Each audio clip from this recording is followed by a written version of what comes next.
It may not have all gone according to plan, but what better way to celebrate the defense of Super Earth than with a burger as big and bold as the Helldivers themselves.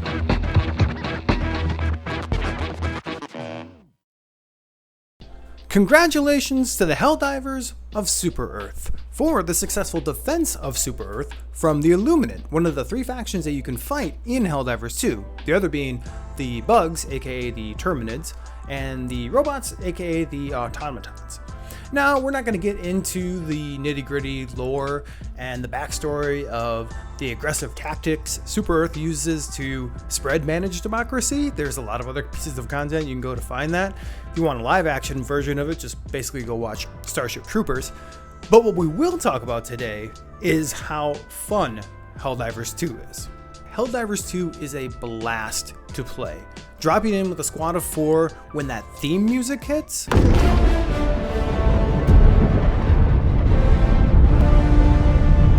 there's nothing quite like it in gaming. On top of that, there's tons of different ways to play, and if you haven't played in a while like me and my buddy have, there's a battle pass seemingly for every type of playstyle. You want electric type weaponry? They got you covered. Explosive, incendiary, poison? You're good to go. You can find it all in this game. But what really sets Helldivers apart from other games like this, other PvE games like this, is the moment-to-moment gameplay, especially when you make mistakes like I did when me and my buddy jumped back in for our first game and I blew him up with an impact grenade.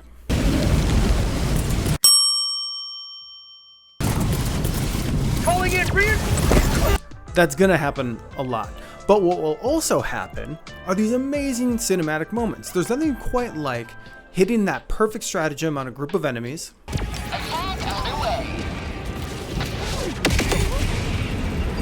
mowing down a wave of baddies with an incendiary shotgun while the world blows up around you,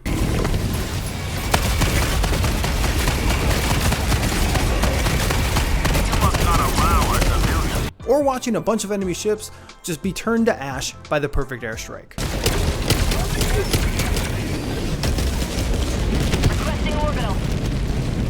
This kind of stuff happens all the time in the game. It's cinematic, it's thrilling, and it's often hilarious. Now, there's no food as far as I can tell in Helldivers 2, but I thought, how could we commemorate the successful defense of Super Earth? Then it came to me, something big, something bold, something absurd, much like the Helldivers themselves.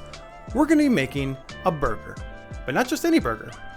Our burger is going to have 2 big patties, homemade Chipotle hamburger buns, homemade Chipotle mayo, habanero honey, deep fried habaneros and jalapenos, pickled onions, lettuce, and regular onions, all stacked high. It's gonna be ridiculous. So let's get to the kitchen and I'll show you how I made the Helldivers Freedom Burger.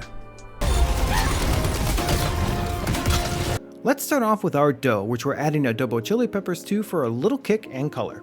Get the wet ingredients combined with a 1/4 cup each of whole milk and softened unsalted butter, 2 roughly chopped chipotle peppers, 2 tablespoons of adobo sauce, 1 large egg, 1 tablespoon of sugar, and 1 cup of warm water, which is around 110 degrees Fahrenheit. Mix that up and get your dry ingredients ready, which we're going to do 3.5 cups of all-purpose flour, 1 packet of instant yeast, and 1 teaspoon of salt. Mix the wet and dry together, and because this is a sticky dough, we're keeping it in the bowl for now. If you've got a stand mixer, I heavily recommend that you use that instead of your hands. As you go, you might need to add more flour to get the dough to a less sticky spot, so add in about 1 tablespoon at a time. After hand kneading for about 25 minutes, I decided to risk it and call it good. Set it aside to proof, cover it in a lightly oiled bowl for up to 2 hours or until it's doubled in size, and also make sure your container is big enough because for some reason I thought the first bowl that I had was the right size. Let's roll the dough out onto a lightly floured work surface and cut it into roughly 8 equal sized pieces. Tuck the edges under to create a seam, dusting with a little bit more flour if it's still sticky. Now, seam side down, twist each piece into a tight ball shape and set aside by placing your hands under it by cupping it and twisting. Once all the balls are ready, lightly flour a clean towel and cover them for 30 to 45 minutes. And look at that! Our burger buns ended up working and have proofed up nicely. Brush with egg wash and bake at 375 degrees Fahrenheit for 15 to 18 minutes or until you get a nice golden top. I split these 8 buns into 2 different trays because I didn't want them to bake and rise into one another, but use your own discretion. In between all the bun madness and proofing, let's get our other toppings ready. The Chipotle mayo is pretty straightforward. We're going to combine half a cup of mayo, 1 to 2 teaspoons of adobo sauce, 1 chopped Chipotle chili, and a touch of lime juice. Adjust for salt and set it aside in the fridge. For the pickled onions, thinly slice about half of a small red onion, maybe a little less. Gently heat up 1 cup of apple cider vinegar with 1 to 2 tablespoons of sugar depending on your preference, and 1 to 2 teaspoons of salt. Once it's at a gentle simmer and the solids have dissolved, take it off the heat and pour over the onions in a jar. Make sure they are submerged, cover them up, and pop them in the fridge for later. Next, the habanero honey. Super simple. In a small saucepan, add 2 tablespoons of honey, 1 chopped habanero, and a splash of apple cider vinegar. Heat over medium heat until the honey starts to bubble, then take it off the heat and store covered at room temperature. Next up, my favorite part, the cheese. Shred up 1.5 cups of your cheese of choice. I'm using a honey sriracha Gouda, but any spicy cheese like a pepper jack will work. In a medium saucepan, we're making a roux. Melt 2 tablespoons of butter over medium heat, then whisk in 2 tablespoons of flour after it's melted. Stir constantly until it turns brown, about 5 to 10 minutes. While that's going on, warm up 1 cup of whole milk and slowly drizzle it into the roux, whisking continuously for about 3 to 5 minutes until it's smooth and creamy. Lower the heat by half and mix in the cheese a handful at a time until it reaches your desired consistency, and there's our cheese. Now for the deep fried jalapenos and habaneros. Whisk 1 egg in a bowl and place about half a cup of flour in another. Slice your jalapenos into thick rings and your habaneros into thin strips. For the jalapenos, we're doubling up: egg, flour, then egg and flour. Then onto a wire rack until we're ready. For the habanero strips, we're just doing egg and then flour. Heat the vegetable oil to 350 degrees Fahrenheit and gently fry the peppers in small batches. Pull them once they're golden and dust with salt if you'd like. The habaneros will cook faster, so keep an eye on them. Lastly, to finish off our burger, shred up some good old-fashioned iceberg lettuce and some thinly sliced white onion.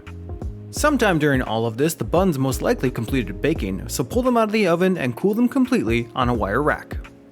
Speaking of the burger, grab about a half a pound of 80-20 ground beef and form it into patties. I was gonna do smash burgers for this originally, but since we're going big and bold, just like the Helldivers, we're going with regular patties. Heat up your skillet, salt and pepper both sides, and sear.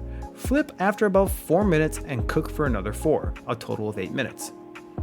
Finally, it's assembly time. Toast your bun and drizzle a little habanero honey on the bottom. Spread with some chipotle mayo, then layer on shredded lettuce and a patty. Add a scoop of our cheese sauce, a few fried jalapenos and habaneros, and some pickled onions. We also toss in a few raw onions for fun, but totally optional. Next, we're dropping in a second patty, followed by more cheese, peppers, onions, and another drizzle of honey. Add 1 last swipe of chipotle mayo on the top bun, crown the burger, and brush the top with a little more habanero honey. Finally, lay a few extra strips of fried habanero on the top. And there we go. A celebratory Helldivers burger worthy of commemorating the defense of Super Earth. It's spicy, it's sweet, it's got layers of texture from the soft bun to the crunchy peppers, and it's absolutely amazing and absurd.